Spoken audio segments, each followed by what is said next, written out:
Why does the recommendation say to bet on a team, but the prediction says that a team will lose? I like to anchor it back into rolling a dice because I think rolling dice is something everyone can understand and bring it back. So spreads and totals have roughly 50% over, 50% under.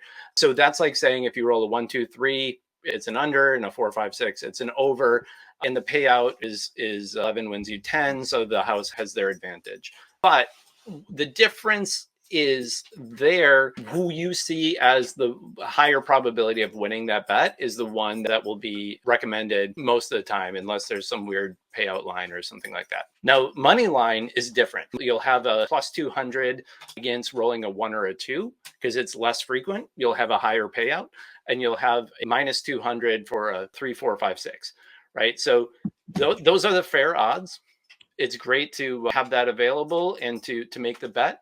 But here's the difference. Those are equal bets. And in the long run, you'll have zero money both ways if you bet plus 200 on a 1 and 2 or a minus 200 on 3, 4, 5, 6. Those are the same. They're neutral value bets. Now, if we find that the true probability of rolling a 1 or a 2, because there's a little bit of mischief here, is instead of being 2 out of 6, is like 2.5 out of 6. Now you're in a much better position to get that plus 200 payout for something that is actually going to be more frequent than what the book is expecting it to be. That means if you bet the 1 and 2, even though it's only going to happen a little more than 1 out of 3 times, your payoff by being paid more than the actual probability is there is worth it.